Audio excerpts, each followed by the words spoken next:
Halo semuanya, kembali lagi bersama saya Michael. Di video kali ini kita akan membahas lagi tentang market crypto, karena kembali lagi kita bisa lihat market memang mengalami kenaikan ya, namun sekarang mungkin ada sedikit koreksi. Tetap yang akan kita bahas adalah apakah kenaikan ini masih akan bertahan. Kita akan coba update dari video sebelumnya juga. Kita bisa lihat beberapa altcoin untuk hari ini mulai bergerak karena money flow-nya ini berubah gitu ya. Kita akan membahas apakah Oktober ini benar-benar terjadi, apakah Oktober is real atau enggak gitu ya. Nah, kita akan bahas. Jadi kalau misalnya teman-teman suka video ini, jangan lupa untuk share videonya, like ataupun subscribe. Kita lihat dulu. Untuk market crypto naik ya 0,4%. Bitcoin, Ethereum mengalami koreksi. Ini normal. Nanti saya jelaskan kenapa dia mengalami koreksi. Namun nanti kita akan lihat koreksi ini apakah berdampak negatif. Artinya apakah ini pelemahan atau masih ada continuation atau kelanjutan lagi gitu ya. Nah, secara 24 jam kita bisa lihat kenapa saya bilang bahwa banyak altcoin mulai bergerak. Clayton di sini naik, trending cukup bagus sebenarnya. Dalam 7 hari terakhir dia naik 87%. Nah, lalu yang saya mau bahas ini sebenarnya Dogecoin, karena Dogecoin ini naik 14% untuk hari ini. Satu minggu terakhir naik 30%. Biasanya kalau Dogecoin naik, teman-teman bisa lihat Shiba gitu. Jadi ini ada korelasi. Teman-teman lihat Dogecoin naik, langsung perhatikan Shiba Inu bagaimana ya, karena biasanya kalau Doge naik, SHIB ini akan mengikuti, tapi mungkin nggak akan terlalu signifikan kalau memang beritanya itu khusus untuk Dogecoin aja. Ya, tapi itu hanyalah korelasi-korelasi yang kita bisa lihat. Ada Mina naik, kita sempat membahas Mina ya. Lalu kita lihat juga ada Cosmos, Loopring, ya ada beberapa kripto lainnya. Apakah ada yang koreksi? Ada juga Toncoin, Casper, Kava Maker, Quan, Matic, dan beberapa kripto juga. Nah, Fear and Greed bagaimana? Fear and Greed kita di level 32. Secara sentimen ini membaik gitu ya. Tapi saya rasa potensi market mengalami penurunan lebih dalam atau mungkin kembali lagi ke level 19.000 itu juga ada gitu ya. Kita bahas dulu kenapa Dogecoin naik, mengalami kenaikan 13%.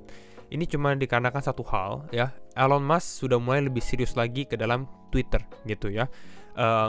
Elon Musk ini kan mau membeli Twitter ya, bukan membeli, sepertinya sudah akan membeli gitu ya, 99%. Kita lihat dari sini sendiri, entering Twitter HQ atau kantornya Twitter lah bisa dibilang ya, let that sink in ya, let that sink in. Tapi dia membawa sink atau sebagai wastafel lah, ini sebagai jokesnya dia sebenarnya, leluconnya dia gitu ya. Dan ini mungkin membawa dampak positif juga untuk Dogecoin. Siapa tahu Dogecoin bisa dipakai sebagai ya currency-nya di dalam Twitter, karena sekarang sudah menjadi miliknya Elon Musk juga. Seperti itu. Jadi ya ini yang mungkin yang membuat Dogecoin ini mengalami kenaikan, dan ini akan menarik gitu ya, karena ini Dogecoin udah masuk ke rank 10 gitu ya. Jadi ini akan kita bahas mungkin dalam beberapa hari ke depan kalau memang dia masih mengalami tren.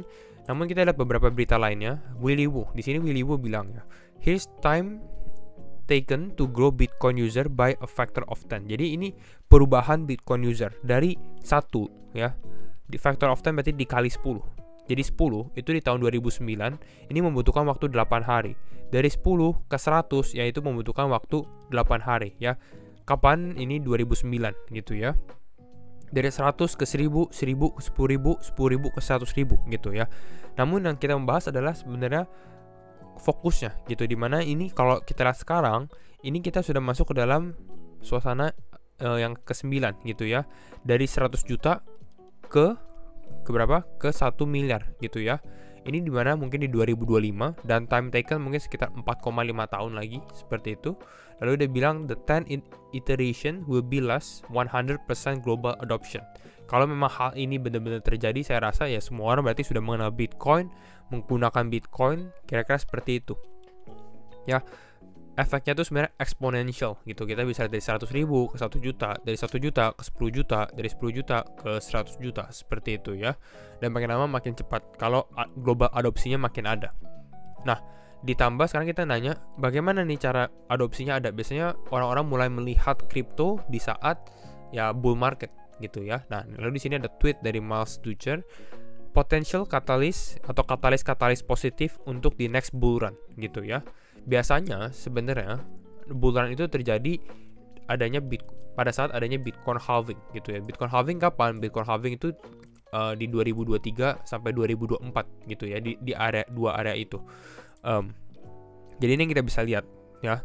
Lalu di sini dia juga bilang seperti spot Bitcoin ETF, mungkin itu bisa membuat bull run ataupun adopsi as legal tender, ya, or by a large company. Mungkin ada perusahaan besar yang mulai menggunakan Bitcoin, dulunya kan seperti Tesla gitu ya, ataupun legal tender di negara-negara yang lebih besar lagi selain El Salvador maupun negara-negara kecil. Nah, ini mungkin bisa memberikan katalis positif sebenarnya untuk kripto. Namun untuk hal ini terjadi cukup susah ya untuk yang ketiga ataupun kedua kalau menurut saya ya. Kalau nomor satu ini kita tahu secara waktu itu akan ada gitu. Berarti yang tadi kita bilang secara time range kita tahu itu di 2023-2024. Kalau yang nomor 2 atau nomor 3 di sini ini nggak bisa diprediksi gitu ya. Ini kalau teman-teman mau lihat gambarnya di sini, ini dari 2011 ke 2012, 2013 ke 2015, 2017, 2018 ya. Comparison of crypto bear market ya. Apa aja sih yang membuat dia bear market? Lalu dia endingnya gimana gitu ya. Akhirnya itu bagaimana? Seperti itu kira-kira. Lalu kita lihat juga, oke, di sini kita membahas tentang Meta. Kemarin kalau teman-teman perhatikan kita sempat membahas Meta akan ada earnings ya. Mungkin earningsnya bisa berdampak ke dalam kripto ya. Sebenarnya earningsnya nggak terlalu bagus. Kita bisa lihat dari sini. This isn't a cryptocurrency or penny stock ya. Ini Meta Facebook ya, mengalami penurunan drastis ya. This is Meta in after hours, artinya ya laporan keuangannya nggak bagus. Ini yang kita memang sempat bahas, ada potensi seperti ini. Untungnya sebenarnya di kriptonya nggak terbawa negativitasnya ya, mungkin sedikit koreksi tapi koreksinya normal lah untuk kripto gitu. Bahkan untuk hari ini sendiri dari DB dia membahas Meta falls below $100, di bawah $100 25% pada saat pre-market sebelum market open ya. Lalu dibahas di sini at $70. Pada saat kalau Meta turun di $70, its market cap will be less than Ethereum. Jadi Ethereum akan lebih besar dibandingkan dengan Meta. Jadi ini akan menarik juga. Artinya ya aset-aset kripto makin bertahan gitu ya. Jadi ini yang kita bisa perhatikan. Itu untuk beritanya. Sekarang kita masuk ke dalam analisa teknikal untuk Bitcoin ya. Beberapa hal, kembali lagi disclaimer on and do your own research karena setiap keputusan tetap di tangan teman-teman. Yang pertama kita akan bahas, kemarin kita membahas potensi Bitcoin di area level ini ya, kalau nggak salah kita bahas di kisaran level ini. Kita membahas Bitcoin ini potensi dia break level 20.500, testing mungkin ke area level 21.000. Kita membahas hal itu bisa terjadi ya. Kenapa? Karena kita lihat dia closing candle 4 jamnya waktu di sini cukup strong gitu ya, dan kita melihat ada continuation dan memang ini hit ya. Ini perfectly hit kalau teman-teman zoom out. Ini masih sesuai dengan plan kita di mana dia hit level 21 ribuan. Dan memang kita bilang setelah dia hit dari sini, potensi dia mengalami koreksi itu ada. Dan memang ini kita lihat Bitcoin koreksi, dan secara untuk saat ini koreksinya normal. Kenapa? Karena dia hit di sini 21.000, lalu dia mengalami koreksi. Ini koreksinya ke dalam level supportnya lagi gitu. Jadi ini masih sesuai dengan planning kita. Ya, dan saya rasa kalau Bitcoin koreksi, next supportnya di berapa? Next supportnya mungkin di area kisaran level di sini. Exponential moving average 20-nya. Ini di kisaran level 20.200 ya, 20.200 ini teman-teman bisa perhatikan kalau memang dia mengalami penurunan.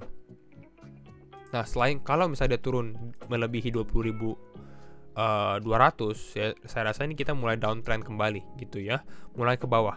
Nah, potensinya bagaimana untuk Bitcoin sendiri? Saya rasa kalau dilihat seperti ini ya, secara momentum ini mungkin masih ada momentum yang bisa membuat Bitcoin kembali sedikit mengalami push ya. Tapi pushnya mungkin nggak akan terlalu besar. Saya rasa ada beberapa target. Target pertama itu di kisaran area level di sini ya. Ini kita bisa stretch di sini level 21.200 lah ya. Level 21.200. Jadi sebenarnya kalau kita lihat dari sini, kalau teman-teman beli Bitcoin di area ini, dia naik ke sini ya 2,9% gitu ya. Kalau dia memang mengalami kenaikan. Ya, tapi saya rasa stopnya atau support yang kuatnya itu berada di kisaran level 21.600 ya, yang warna kotak kuning ini. Nah, ini yang saya rasa kalau Bitcoin naik ke atas ya, karena saya rasa di sini dia supportnya cukup kuat ya. Artinya apa? Kalau supportnya cukup kuat dan selling pressure nggak terlalu besar, ada potensi dia masih ada mengalami kenaikan dulu seperti itu. Ya, mungkin sampai ke level 21.600 karena banyak orang yang expect Bitcoin ini akan sampai ke level 21.000 aja gitu. Jadi yang ternyata mungkin Bitcoin naik ke level 21.600 di sini, lalu orang-orang yang mulai shorting di area ini bisa mengalami liquidate lagi lah istilahnya ya, karena di sini kalau kita lihat dari sini akan mengalami kenaikan senilai 3,6%, 3,4% lagi kalau memang Bitcoin ini mengalami kenaikan. Gitu, itu yang kita bahas ya. Potensi mungkin bisa sampai ke level 21.600 ya. Namun untuk saat ini kalau teman-teman masih mau beli Bitcoin di sini, ini sangat-sangat beresiko gitu ya, karena untuk saat ini dia sudah mulai mengalami pelemahan sendiri. Jadi kalau saya lihat kalau bagaimana secara trading plannya, ya trading plannya sebenarnya untuk open short di area 2 area ini gitu. Tapi kembali lagi ya, ini kalau volatilitasnya cukup tinggi, ini teman-teman harus manage resikonya juga seperti itu ya. Kembali lagi disclaimer on and do your own research. Tapi itu yang kita lihat, potensi dia untuk pump ya, pump membawa market hype lalu mengalami penurunan besar seperti ini masih ada seperti itu. Jadi kalau teman-teman perhatikan skenario yang kita bahas di mana dia naik dulu baru turun, ini ada di sini dia membuat market hype, banyak orang yang mulai membeli lagi, baru dia turunin lagi seperti itu. Nah, tadi kita bahas kenapa banyak orang yang mulai membuka posisi short di level 21.000. Sebenarnya alasannya cukup simple ya. Saya buka ini. Nah, kalau teman-teman perhatikan di time frame daily di sini, ya, ini yang namanya the power of golden ratio, gitu ya, golden ratio. Teman-teman bisa lihat golden ratio-nya ya. Di mana di sini kita lihat dari swing high ke swing low, golden ratio-nya berada di level 0,618. Jadi kita bisa lihat dari sini, Bitcoin dari swing high ke swing low, dia naik, ya, pump sampai level 0,618, golden ratio 22.600, lalu mengalami penurunan seperti itu ya. Dan ini hal yang sama dari swing high-nya dia di sini ke swing low-nya di sini saya ambil, level golden ratio-nya itu berada di kisaran level 21.000. Nah, berarti seharusnya ada potensi rejection. Yes, ada gitu. Ini yang kita bahas, makanya banyak orang yang mulai membuka posisi short di area ini karena mereka lihat untuk resistennya di sini harusnya kuat seperti itu ya. Jadi ini nggak akan ke break.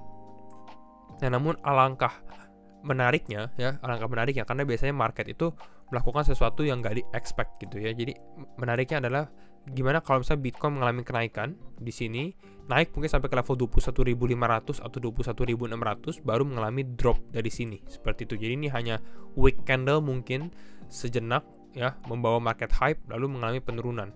Dan di area ini kalau kita lihat sendiri, ini resistance gitu ya. Nah, kita lihat dari sini ya. Nah, ini kan potensi resisten di area level 21.600. Nah, ini skenario yang saya lihat untuk Bitcoin yang potensi terjadi. Gitu ya. Jadi teman-teman bisa perhatikan, cenderung mengalami pelemahan di sini pun juga bisa. Kalau dia mulai turun di sini, ya mulai turun di sini, ini juga bisa gitu ya. Karena tendensi kita melihat bahwa market pump dulu baru mengalami penurunan gitu. Nah, bukan hanya Bitcoin yang seperti ini, kita bisa lihat Ethereum juga. Ya, ini saya ambil. Nah, hampir sama juga. Kita lihat Ethereum dari swingnya di sini, high ke swing low-nya. Di sini kita ambilnya di sini ya. Pada saat dia dari sini turun ke bawah sini, di sini dia testing ke arah golden ratio 0,618 juga. Lalu kita ambil dari swing high-nya dia di sini. Nah, kalau kita tarik garis di sini, nah swing high-nya di sini ke swing low-nya di bawah sini, ini juga testing di area golden ratio-nya juga 1575. Jadi ini ya sama hal yang terjadi gitu ya. Dimana golden ratio, kenapa kita bilang ini penting, 0,618 itu level penting, karena nih kita lihat ya, di sini dia ada rejection, di sini dia ada rejection. Walaupun yang kita bahas untuk skenario kali ini adalah rejection di sini mungkin bisa menipu beberapa orang, dia naik sedikit, membuka candle weak candle lalu mengalami penurunan, baru seperti itu. Ya, ini skenario yang kita bahas. Kalau misalnya Ethereum melakukan hal serupa, saya rasa targetnya itu mungkin di area kisaran level ini kali ya. Berapa nih? 1642, 1650. Kalau memang ini terjadi, skenario yang kita bahas gitu ya. Jadi mungkin itu dulu untuk update market crypto hari ini, dimana memang untuk saat ini Oktober masih terjadi dan pullback dari Ethereum maupun Bitcoin itu masih tergolong normal gitu ya. Tapi tetap rawan untuk hal yang mengalami pullback besar gitu ya, karena kita masih di dalam bear market, bukan di dalam bull market ya, pada saat market euforia. Jadi itu dulu. Kalau teman-teman suka video ini, jangan lupa untuk share videonya, like ataupun subscribe, dan sekali lagi thank you semua for watching and see you in the next video. Bye bye.